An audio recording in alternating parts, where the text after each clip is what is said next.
যাচ্ছিল রথ, তো হঠাৎ করে কি মনে হলো যাই একটু বাপের বাড়ি দিয়ে ঘুরে আসি। তো যেতে যেতেই দেখলাম আমাদের রথতলায় মেলা বসে, কিন্তু এই টাইমে যে রথ বেরোয় সেটা আমি কোনোদিনও ভাবতে পারিনি। দেখো কি অদ্ভুত, ভগবানের সাথে আমার দেখা হয়ে গেল। তারপর বরকে বললাম দাঁড়াও দাঁড়াও, ও গাড়িটা থামালো, সামনে এগিয়ে গেলাম কুটুকে নিয়ে। যাক, এই বছর কুটুকে সবাই বলছিল যে রথটা নাবে, কুটু তো আর আমাদের বাড়িঘরের অবস্থা যা ভাঙচুর হয়েছিল, মানে ঠিকঠাক করছিল বলে আর কিনে দিতে পারিনি। তো বললাম চল কুটু রথ টানবি, তো কুটুকে সামনে নিয়ে গেলাম রথ টানতে।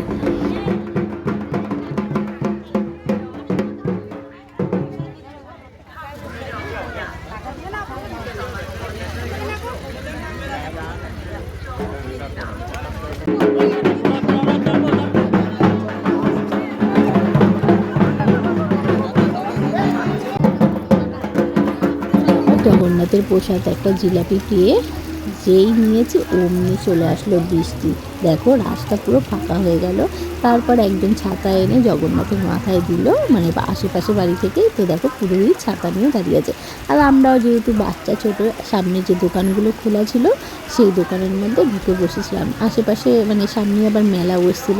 তারপর বাপের বাড়ি যাব, খালি হাতে যাবো, তো আবার আমি আবার কুটুকে রেখে নিয়ে গেলাম জিলাপি বাদাম নিয়ে গেছিলাম। তারপর একটু বাপের বাড়ি থেকে তারপর দেখো আমরা চলে গেছিলাম বাপের বাড়ি। আর এই দেখো তারপর যখন এই যে বৃষ্টিটা কমলো, তো এই যে এখন আমরা বাপের বাড়ি যাচ্ছি। আর সত্যি মানে এরকম টানতে পারবো রথ ভাবতে পারিনি, আশা করিনি, সবই ঠাকুরের ইচ্ছা। তো তোমাদের কেমন লাগলো বলো ভিডিওটা। আর কুটুকে কিন্তু আমি প্রত্যেক বছরই রথ টানি। এই বছর যেহেতু বললাম যে বাড়িতে কাজ হচ্ছে, একটু ভাঙাচোরা, চারিদিকে ধুলো বালি ভর্তি, এর জন্য কুটুকে আর রথ কিনে দিতে পারিনি। সামনের বছর আবার রথ টানা হবে। চলো, জয় জগন্নাথ।